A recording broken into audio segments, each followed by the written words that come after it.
Hello bachcho, let us read the question. A particle moves along x-axis. Its position x is shown as function of time on following graph. Column 1 A, displacement of the particle at t equal to 1 second. B, total distance covered by the particle. C, total displacement of the particle. D, the instant, that is time, when particle crosses its initial position. Column 2, 1, 60 meters. Column 2, 2, 5 meters. 3, 4.67 or 14 by 3 seconds. 4, 0. Option A is matched to 1, 2, B to 2, 4, C to 1, 3, D to 1, 3. Option B, A is matched to 1, 3, B to 2, 3, C to 3, D to 1. Option C, A is matched to 1, B to 1, A is matched to 2, B is to 1, C is to 4, D is to 3. Option D, A is matched to 2, B is matched to 3, C is matched to 4, D is matched to 2. तो इस question का की concept है motion in a straight line या फिर motion in one dimension. Motion in a straight line. तो जब भी कोई particle motion in a straight line execute कर रहा है तो हम दो क्वांटिटीज़ को डिफाइन कर सकते हैं. One is displacement. So displacement is shortest distance between initial and final positions. Between initial and final positions. तो अगर xf is the final position and xi is the initial position, तो displacement को we will write it as xf minus xi. तो displacement vector quantity है, so it depends on जिस direction से हम final position में पहुंच रहे from the initial position. तो दूसरी quantity है distance traveled.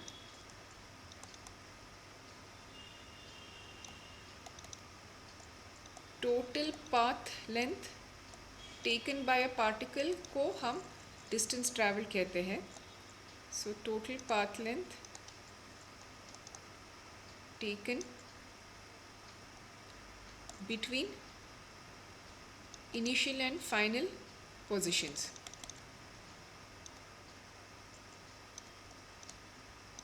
तो डिस्टेंस ट्रैवल्ड में कोई भी पाथ ले सकते हैं to go from the initial and final position. So if let us say there are n positions to go from initial position to final position, then the distance travel जो कि हम capital X से denote करेंगे, so that will be a total of all positions or lengths taken by the particle. So this is a scalar quantity and it is independent of direction. मतलब infinite number of paths हो सकता है to go from point A to point B.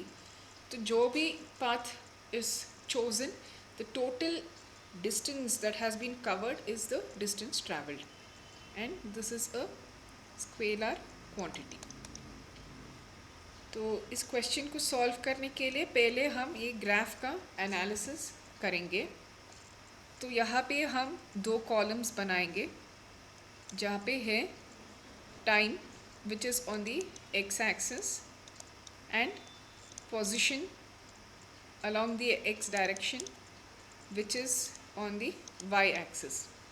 तो at time t equal to 0 we can see कि position भी 0 है. At time 2 seconds the position is at 10 meters. At time 4 seconds position अब भी 10 meters है. At time 6 seconds, position is at minus 20 meters and time 8 seconds, ये फिर से position 0 पे आ गया है। तो सबसे पहले इस ग्राफ के ज़रिए let us calculate what is the displacement at t equal to 1 second. तो हम ये देख सकते हैं कि between t equal to 0 and 2 seconds it is a straight line graph, जिसका मतलब है कि यहाँ पे वेलोसिटी कांस्टेंट है। तो इस ग्राफ का स्लोप जो है that will give us the velocity. तो इस ग्राफ का slope it is given by the y2 minus y1 divided by x2 minus x1. So this is 10 minus 0 divided by 2 minus 0, which is 10 by 2. तो velocity है 5 metre पर second. तो अभी हम ये इक्वेशन यूज़ करेंगे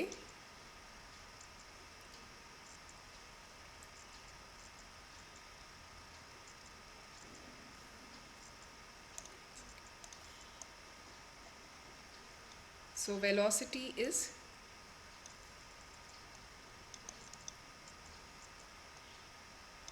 displacement by the time. So therefore displacement is v delta t. तो यहाँ पे t अभी t final है 1 second, initial time is 0. So we know velocity is 5. This is xf minus xi is 5 into 1 minus 0. तो initial position is 0, जैसे कि हम देख रहे हैं at t equal to 0. So xf is equal to 5 metres. तो ये है velocity sorry displacement at t equal to 1 second. Next we will calculate the time at which the particle crosses the initial position.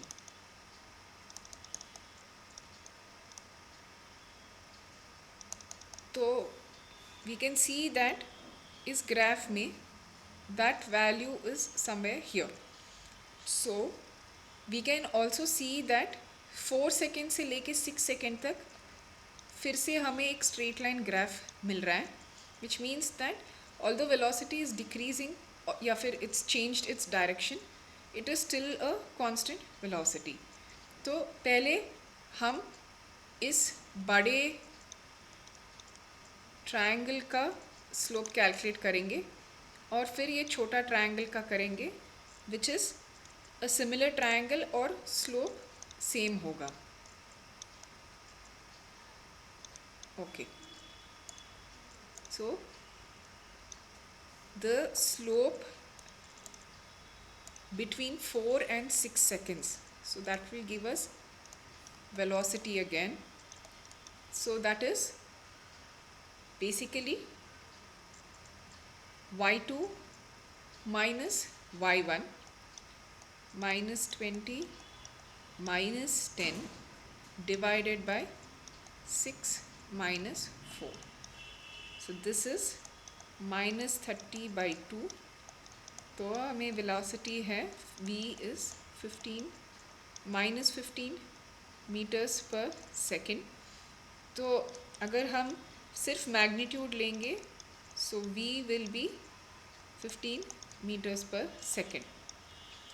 तो अभी हम let's say a b c, यहाँ पे we will calculate what is the time for which it crosses the initial position. तो या AC का slope और ये बड़ा सा जो स्लोप अभी हम कैलकुलेट किए हैं it is the same since it's a part of the same triangle. So we will again use the displacement, the velocity magnitude is given by magnitude of delta x divided by delta t. तो इस graph से हम देख रहे हैं कि at c is where we need to calculate what the time is. तो t naught होता है 4 seconds. So therefore we can say here tf is unknown, t naught is 4 seconds. Let us see what xf is. So here the final position is 0 and initial position is 10 meters. तो xf है 0 meters and xi is 10 meters. So therefore we can say 15 is equal to 0 minus 10 modulus divided by tf minus 4. So tf minus 4 is equal to 10 by 15. तो ये है 2 by 3. Therefore tf is equal to 2 by 3 plus 4. जो value हमें मिलेगा is 14 by 3 which is 4.67 seconds. So at 4.67 seconds the object will cross its initial position. तो अभी हम let us calculate what is the total distance covered by the particle.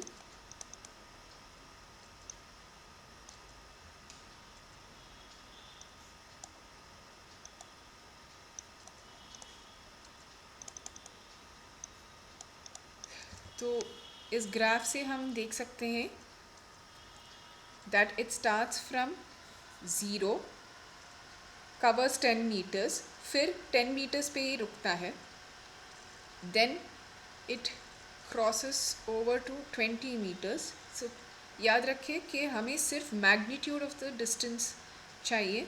We are not interested in the positive or negative sign. तो ये हुआ 10, फिर it has covered another 10 at point C. तो यहाँ पे 10, फिर it has covered 20 and it has again covered 20. तो ये हुआ x is, it has first covered 10, फिर it has decreased, it's reversed its direction and covered another 10, फिर it has covered 20, उसके बाद it has covered another 20 meters. तो ये total हुआ 60 meters. और आखिरी में we will look at the total displacement. So the total displacement is xf minus xi. So at the end of 8 seconds हम ये देख रहे हैं कि the particle has come back to 0. मतलब 0 से शुरू होके 0 पे वापस आ गया है. So therefore this is 0 minus 0 जो कि 0 है. Therefore total displacement is 0. तो अब हम क्वेश्चन पे जाके करेक्ट आंसर ऑप्शन को कॉलम 1 और कॉलम 2 को मैच करके करेक्ट ऑप्शन को मार्क कर सकते हैं. So we see that displacement of the particle at t equal to 1 second is 5 meters. Total distance covered by the particle is 16 meters. Total displacement of the particle is 0. The instant, that is time when the particle crosses its initial position, is 4.67 or 14 by 3 seconds. तो इस question का correct answer है A is matched to 2, B is matched to 1, C is matched to 4 and D is matched to 3. So the correct answer to this question is option C. Hope you have understood it well. Best of luck.